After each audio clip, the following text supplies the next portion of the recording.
Claims and Sustains, a Sipar government contracts blog. I'm Amy Hong, and I'm here with my colleague Sarah Barney.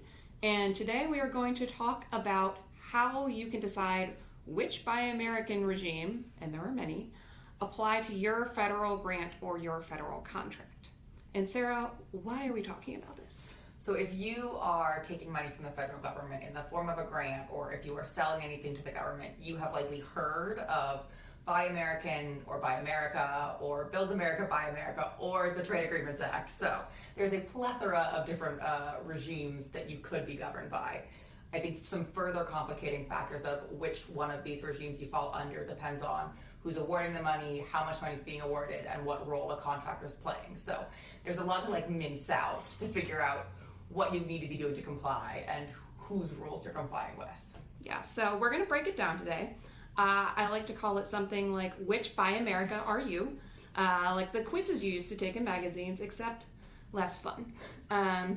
Fun is relative. Yeah, there you go. It's your tiger beat for the far. So let's start with the first big divide, which is going to be federal grants versus federal contracts. And Sarah, why does that matter? So if you're in the land of federal contracts, and this is when you are selling something to the federal government, you're going to fall under the Buy American Act or the Trade Agreements Act. In contrast, if you are in federal grants land, and so think any Department of Transportation, federal highway project, you are under Buy America. And it's a small linguistic difference, America versus American, but it is an entirely different statutory scheme. Similar flavor of domestic sourcing requirements, but it is entirely different. Notably, also, different agencies like the Federal Highway Administration or the Federal Transit Authority may have their own versions of these rules as well, just in case you were worried there weren't enough. Yeah, great. Sounds easy. And then just to make things more complicated, as of 2021, we also have something called the Build America, Buy America Act that is going to apply specifically to federally funded infrastructure projects. So I guess the bottom line is the first step you're going to decide is whether you're in federal contract land versus federal grant land. And contracts are generally going to be Buy America, Buy American, and trade agreements.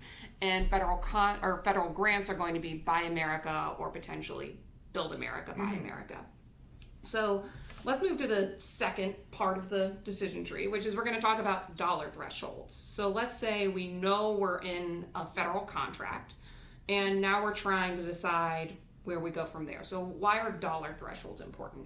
So the Buy American Act is going to apply to federal contracts above the micro purchase threshold, which as of May 2025 is $10,000. Once you get into about the $180,000 point, the Trade Agreements Act may apply. And this is a pretty significant difference in what you can and can't do. So if you're under the Buy American Act, foreign products aren't prohibited, but they do take a hit price-wise when it comes to the evaluation process.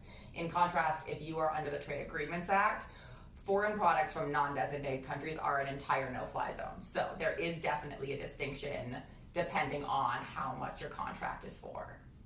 Got it. And then another thing to keep in mind when we're talking about dollar thresholds is even when you're above that $180,000 threshold, so you think, okay, I'm in TAA land, there are a couple of very notable exceptions. They're going to kick you back to the Buy American Act. And those are, if you have a small business set aside, you're going to have Buy American applying, not Trade Agreements Act. And then another big one is this kind of a amorphous national defense requirement. And so sometimes if you're under DoD contracts and you're providing something for national defense, you're going to be subject to Buy American Act even if you are way above $180,000. So definitely learn those dollar thresholds, but also keep in mind that there might be exceptions to those. So now the recap, we've got contract and grant. And then we're going to do 180K versus under 180K. Mm-hmm. But then even if we're over 180K, we're going to look out for a couple of exceptions, mm-hmm. like if it's a small business set aside or if it's a national defense contract. Mm-hmm.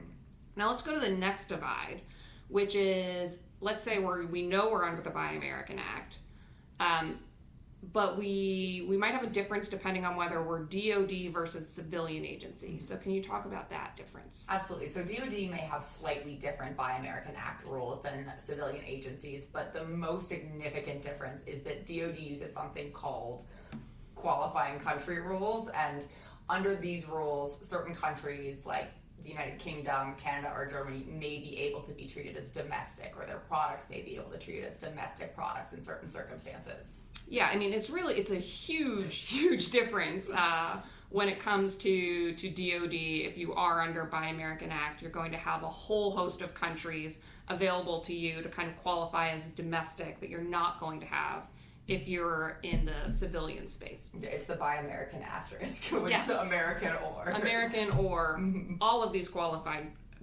countries. Okay, so we've made it through Still with us. federal contract versus federal grant. We've talked about dollar thresholds. We've talked about now DoD versus civilian agencies. Sarah, surely that has to be the end. Obviously. Any other final requirements we might need to think about? So if you are interested in marketing your products as, yes. obviously, there we go, as made in America or manufactured in America, or anything that kind of communicates to the public that this product was put together in America, has a certain amount of American products, you are going to have to look at the Federal Trade Commission's rules that apply to labeling. And naturally, their definition of what qualifies as domestic is entirely different than any of the regimes we've talked about. Why would it be the same? So I think that kind of advertising can be really powerful in terms of market reach. So while I think it can be really easy to want to slap an American flag on something, I think that's another point. It's not just the verbiage. If what you're using in some combination is communicating to an audience that it's American made, that is also something the FTC has regulations for. Yeah. No, definitely something to keep in mind once you've gotten to the end and you are sure that your product is Buy American compliant or Buy America compliant, anyone you want. That is great for purposes of selling to the federal government, but keep in mind it's a whole other agency that's going to look at whether you can say Made in America or made in the USA on your product. So, okay, final recap of the day. We've got federal contract versus federal grant, the first decision point you have. Then you're going to be looking at what is the value of the procurement.